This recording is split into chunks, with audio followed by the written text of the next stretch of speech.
Shalom bien-aimés, nous vous saluons partout que vous nous suivez dans ce programme organisé par l'Église destinée à régner. Aujourd'hui, nous sommes là encore à partager un point qui va nous édifier. Parlons un peu sur l'approche de base sur les disciples-là. Donc parlons sur les disciples-là, donc être disciple de Jésus. Parce que nous allons comprendre ça, c'est un grand point de la Bible. Si nous faisons peut-être l'analyse, nous allons voir que le mot disciple a été écrit beaucoup de fois dans le Nouveau Testament. Plus de 260 fois dans le Nouveau Testament. Et le mot que nous utilisons souvent, le mot chrétien, est écrit que 3 fois dans le Nouveau Testament. C'est là qu'on va comprendre que le mot disciple, là, donc c'est une recommandation. Comme ce mot-là est beaucoup employé, donc c'est une recommandation que nous allons voir que Jésus nous a donnée. Alors, le fait de ne pas suivre la recommandation de Jésus, c'est là où nous voyons les conséquences dans la vie de beaucoup des enfants de Dieu. Parce que Jésus le savait que lorsque les gens arrivent à la classe des disciples, au être disciple, c'est quelque chose de force pour ces gens-là. Parce que le mot disciple, c'est un mot qui vient du grec, qui signifie discipolos. Le mot discipolos, ce n'est pas un terme qui signifie quelqu'un qui est à côté d'une personne. Non. Le mot discipolos signifie un étudiant, un élève, celui qui suit un maître. Alors, lorsque les Grecs utilisent le mot disciple là, élève ou celui qui suit un maître, pour quelle idée? Pour que cet élève-là, un jour, devienne comme son maître.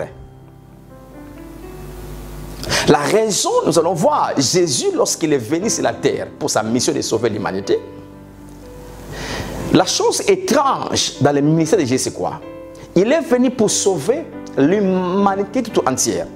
Prenons l'exemple. En 2022, la population du monde était à 8,0 billions de la population. Maintenant, quelqu'un qui vient pour sauver les 8 billions de la population, il s'est choisi que de 12 personnes. Ah, c'est normal. Il devait avoir plus de milliers de gens pour aller partout. Mais il s'est choisi de 12. Pourquoi? Parce qu'il savait la force de préparer une personne. Lorsqu'une personne est affermie et bien enseignée, bien préparée, il devient une force plus qu'un grand nombre de gens qui ne sont pas fermés. C'est pourquoi, laissez-moi vous dire ça. Un ministère est mesuré non pas à la foule des gens qui sont là, mais un ministère est mesuré par le nombre de disciples formés dans ce ministère-là. Parce que la force de tout ministre dépend des gens qui sont devenus matures au travers de lui.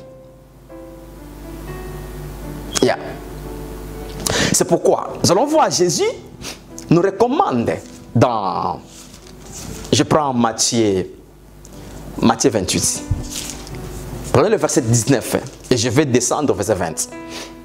Là, c'est Jésus qui parle pendant son 40 jours entre la résurrection et puis son ascension. Il apparaît aux disciples, aux apôtres pendant 40 jours. Il les a dit beaucoup de choses qui concernent le royaume. Maintenant là, il leur dit, allez, virgule, faites de toutes les nations des disciples. Je m'arrête là. Quand il dit allez, il voulait nous faire comprendre que il y a beaucoup de gens qui sont partout. Ne vous limitez pas seulement à l'endroit local. Et quand vous allez partout, ne gagnez pas seulement les âmes. Donc, gagner les âmes par le moyen d'annoncer la bonne nouvelle de Jésus, c'est le premier pas. Mais après avoir gagné les âmes, maintenant le grand travail, c'est de les faire des disciples. De faire ces gens-là qui deviennent des élèves de la Bible, des élèves des choses de Dieu. Donc, nous allons voir la place d'un disciple. Pourquoi Jésus voulait que les gens deviennent disciples? Parce qu'un disciple, c'est celui qui a maintenant le caractère de Jésus pour attirer les autres dans le but d'expandre le royaume de Dieu. C'est pourquoi il y a toujours une différence entre celui qui est formé, celui qui est affermi et celui qui n'est pas affermi. Il y a une grande conséquence, mais trop de conséquences aux gens qui sont matures et aux gens qui ne sont pas matures. La maturité d'un enfant de Dieu ne se fait pas automatiquement, non. C'est un travail et puis c'est une discipline. Donc, c'est-à-dire on doit se discipliner à apprendre, à devenir élève de Jésus. La raison, Jésus nous a donné les dons, les 5 ministres que nous connaissons. Les 5 ministres là, apôtres, docteurs, prophètes, pasteurs, évangélistes, les 5 là, ils ont une responsabilité d'affermir, de faire des gens des disciples. Parce que Jésus nous a montré l'exemple. Il s'est choisi de 12 personnes. Il a gagné 12 personnes. Et il a passé nuit et jour avec eux. Il les a testés à les envoyer à les annoncer et à les démontrer la puissance. Et aujourd'hui, l'Église continue à exister. Nous sommes plus ou moins 2,2 billions de la population des chrétiens dans le monde entier. Le travail a commencé par la vision d'une personne de Jésus et il a travaillé avec 12 et maintenant nous avons le nombre que nous avons aujourd'hui. Comment Paul est arrivé à un point de nous écrire la moitié du Nouveau Testament? Comment Paul a fait un grand travail missionnaire? Il a gagné beaucoup d'âmes et il a formé beaucoup de gens. Comment? C'est parce que Paul a appris. Frères et sœurs, apprendre dans l'éducation, c'est le moyen de base pour devenir mature. On ne peut pas se réveiller le matin, on devient mature. Non. Même un bébé physique, naturellement, il cherche à prendre du lait et à manger pour croître physiquement. Donc c'est comme ça les choses de Dieu doivent fonctionner. Si l'Église ne rentre pas à la responsabilité de former les disciples, c'est là où nous voyons l'Église est comme inefficace. Vous savez, il y a des choses que nous devons démontrer que nous sommes l'Église. Il y a des choses que nous, les chrétiens, laissez-moi utiliser ce mot chrétien, nous, les enfants de Dieu, nous devons démontrer que nous sommes l'Église, que nous sommes différents du monde. Ça sera une honte. Un enfant de Dieu ne peut même pas se mettre à la rue, parler avec les gens pour gagner les gens ou montrer aux gens Jésus-Christ. Ça sera honte pour un chrétien ne peut pas défendre sa foi devant un religieux. Pourquoi? C'est parce qu'on a laissé la grande recommandation de côté. La recommandation de faire les gens élèves de Jésus, de faire les gens des disciples, de faire des gens des étudiants de la parole de Dieu. Maintenant, écoutez, Jésus dira une chose. Il parlait aux Juifs. Là, je prends Jean chapitre 8. Je prends Jean 8, le verset 30. Je vais descendre. Comme Jésus parlait ainsi, plusieurs crurent en lui. Non, comprenons, il parle des gens qui ont cru en lui. Il ne parle pas à la foule, de la foule. Il parle des gens qui ont cru en lui. Qu'est-ce qu'il dit à ces gens-là? Verset 31. Et il dit aux Juifs qui avaient cru en lui, si vous demeurez dans ma parole, vous êtes vraiment mes disciples. Donc pour être qualifié d'un disciple de Jésus, nous devons demeurer dans la parole de Jésus. C'est-à-dire, gagner une âme, c'est très bon. C'est une grande recommandation qu'on nous a aussi donnée. Mais on ne peut pas se limiter seulement à gagner les âmes. Mais ces âmes-là qu'on a gagnées, ils doivent être affermis. Ils doivent être enseignés pour que ces âmes-là deviennent matures, afin à leur tour aussi, ils vont aussi enseigner les autres. Jésus dit à ces gens-là qui ont cru en lui, donc comme vous et moi nous croyons en Jésus, Jésus dit à nous, si vous demeurez dans ma parole, alors vraiment vous êtes mes disciples. Donc nous devons demeurer. Le verbe demeurer n'est pas seulement dire que je dois connaître, bloquer les versets de la Bible, ou avoir une grande Bible. Non. Demeurer, c'est-à-dire que j'étudie la Bible, j'apprends la Bible, et la Bible devient ma vie. Donc la parole de Dieu devient ma vie. Donc je dois vivre la parole. Ce n'est pas seulement l'écouter un jour, je la laisse. Non, je dois vivre la parole. Donc je demeure dans la parole. Mais pour vivre la parole, je dois la connaître. Pour connaître, je dois l'étudier. Vous allez voir, l'une des conséquences de faire les disciples, c'est quoi? Nous allons expandre rapidement le royaume de Dieu. Et l'autre conséquence, c'est quoi? L'Église sera efficace sur la terre. Yeah. Écoutez ce que Paul dit. Hein? Dans 2 Timothée 2, Paul dit une chose à Timothée. Je prends 2 Timothée chapitre 2, le verset 2. Yeah. Et ce que tu as entendu de moi, là c'est Paul qui parle. Il parle à son fils Timothée. Ce que moi je t'ai enseigné, il dit, ce que tu as entendu de moi en présence de beaucoup de témoins, confie-les à des hommes fidèles. Confie-les. Dans d'autres mots, donnez-les. Enseignez-les aussi à d'autres, à des gens qui sont fidèles. Et puis, ces gens qui sont fidèles feront quoi? Qui soient capables de l'enseigner aussi à d'autres.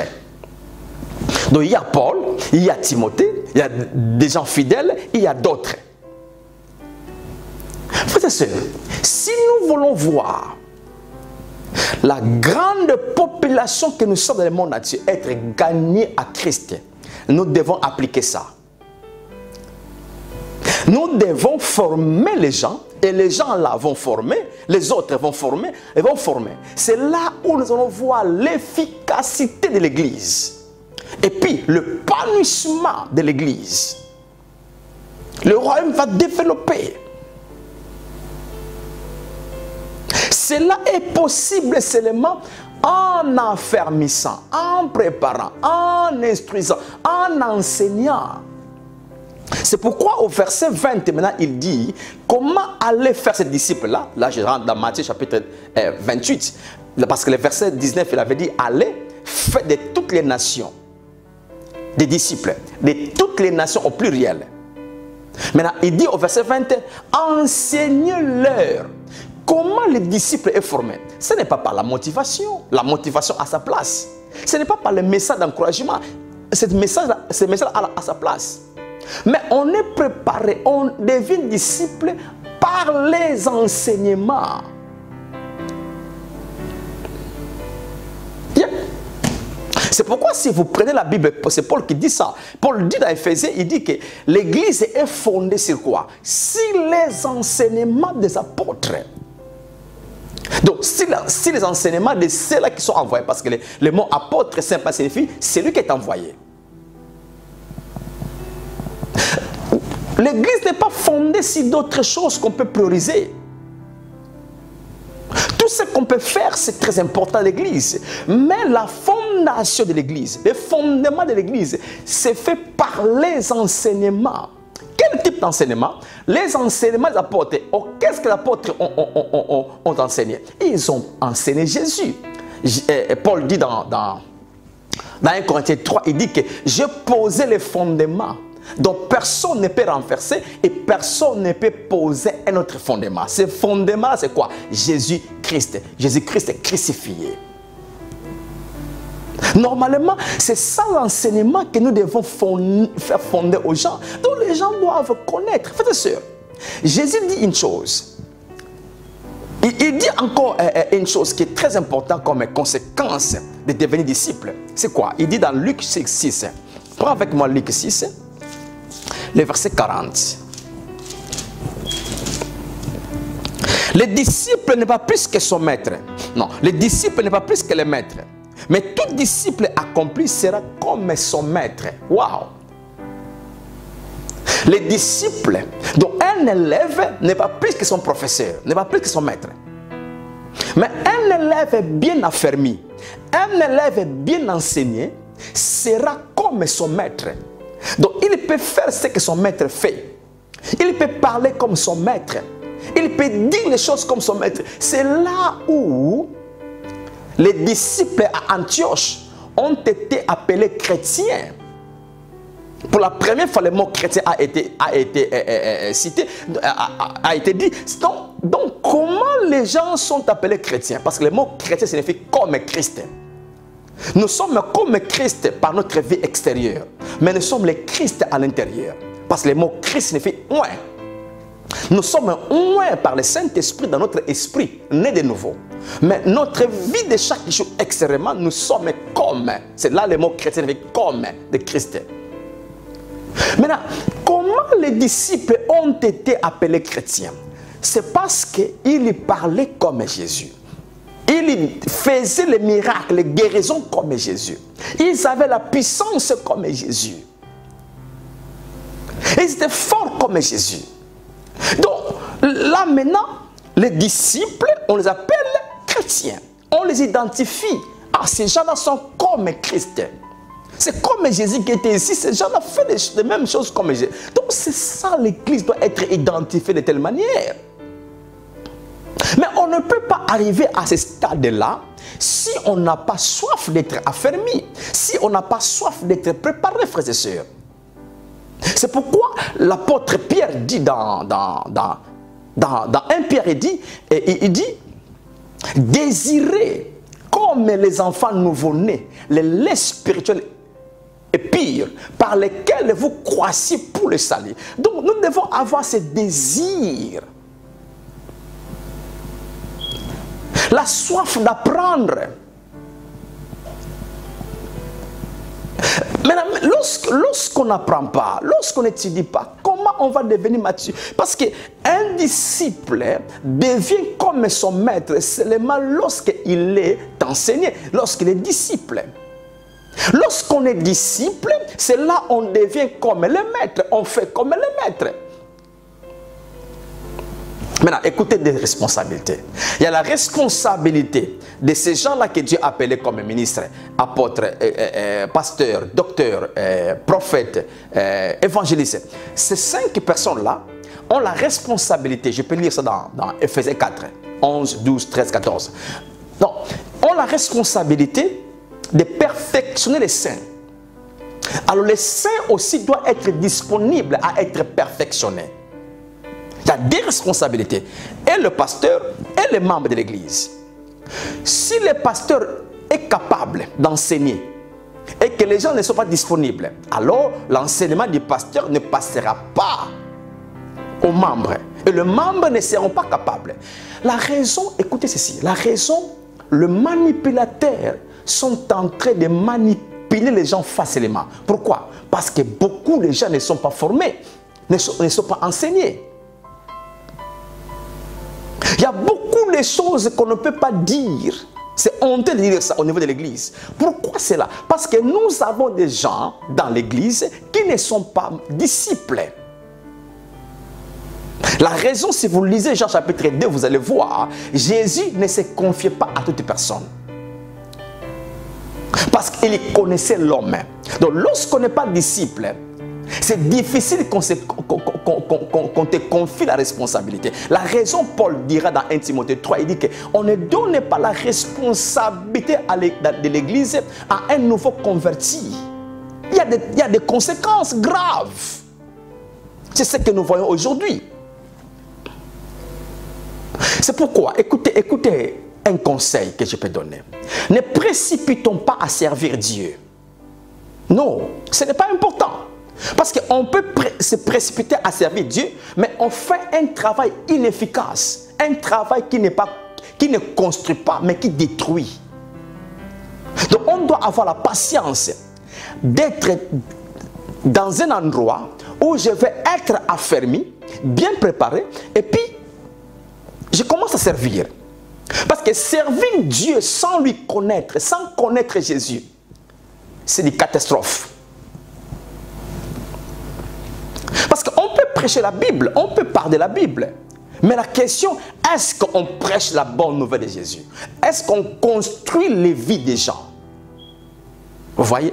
Pourquoi? Parce que beaucoup de gens se précipitent à devenir serviteurs, servantes, mais ils ne veulent pas passer par l'affermissement, par l'enseignement, par la préparation. Écoutez, je peux dire ça ou pas. Nous avons beaucoup de serviteurs, servantes, qui ne sont pas formés, qui ne sont pas enseignés. Maintenant, lorsqu'on n'a rien, on donnera quoi? Parce qu'on donne ce qu'on a. Maintenant, lorsque je ne donne rien à celui qui est à côté de moi, lui aussi n'aura rien à donner à l'autre. C'est là où les choses ne changent pas. Mais si moi, Matondo, je m'assois quelque part, j'apprends, et ça me fait mature, je serai capable de donner aussi à l'autre. L'autre là aussi va devenir mature, et aussi c'est comme cela les choses vont. Bien aimé dans le Seigneur, l'église est puissante. Ne faisons pas l'église la classe des gens qui sont inefficaces. Non, notre Jésus est mort. Il est ressuscité, il est vivant, assis sur le trône de gloire. Il nous a dotés de toute sa puissance. Donc nous sommes capables de transformer beaucoup de choses de ce monde. Mais on ne peut pas le faire seulement en faisant. Nous devons être bien préparés à ça. Bien. Pourquoi l'église n'évolue pas? Du côté, laisse-moi parler de l'église. Pourquoi? C'est parce que, écoutez cette révélation. Vous savez qu'un berger ne produit pas la brebis. Un berger ne produit pas la brebis. La brebis produit la brebis. Yeah. Donc, c'est-à-dire, un berger, ce qu'il fait, c'est quoi? Il nourrit la brebis. Il nourrit les troupeaux. Maintenant, c'est les brebis qui produisent d'autres brebis. Maintenant, si un berger n'a pas la nourriture de donner aux brebis, les brebis ne seront pas capables de produire. Ou bien, si les brebis ne sont pas capables de produire, les troupeaux ne vont pas développer, ni croître. C'est ça qui se passe maintenant. Le nombre de la population du monde entier que nous sommes aujourd'hui, 8 billions de la population, nous, les chrétiens, ne sommes même pas la moitié de la population. C'est parce que nous avions négligé la recommandation du Maître Jésus de faire les disciples. C'est pourquoi j'avais dit ça déjà au début.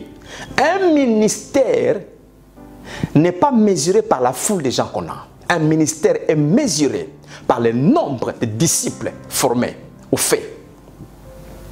Yeah. C'est ça que je peux dire avec vous aujourd'hui. Écoutez, c'est à nous de prendre la décision. Apprendre, être éduqué n'a pas un temps limité.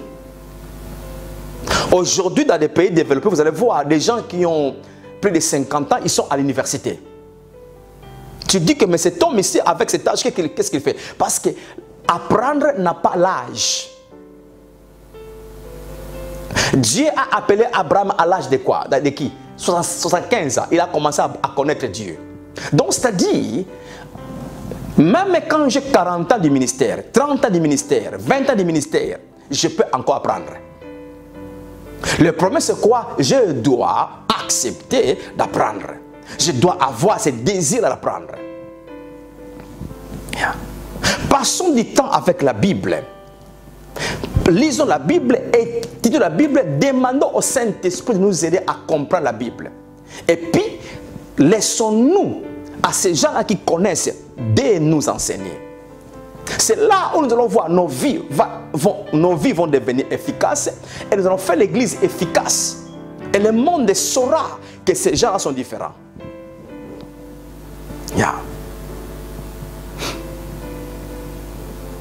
Donc, écoutez, je ne m'arrête pas là aujourd'hui. Je crois qu'il y a quelque chose qui a été motivé dans vos cœurs, qui a été mouvementé pour que nous puissions prendre conscience de la responsabilité de faire des disciples, pour que l'Église montre son ampleur et son efficacité. Le Saint-Esprit est toujours disponible pour nous enseigner. Il est venu pour nous enseigner toutes choses. Il est disponible. Mais cela dépend de la disponibilité de mon cœur. La Bible est toujours là avec vous. On ne peut pas être confortable dans la zone que nous sommes. Non, je connais 4 versets, je connais ce que je connais. Non, on ne peut pas être confortable dans notre zone. Sortons d'une zone de confortabilité. C'est-à-dire que cherchons à avoir plus. Cherchons à connaître plus. Si on est confortable de ce que nous connaissons, on est limité. On est limité, on sera limité.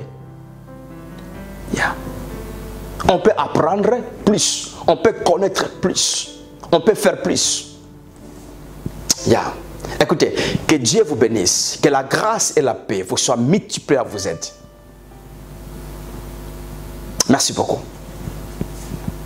À la prochaine. Bye bye.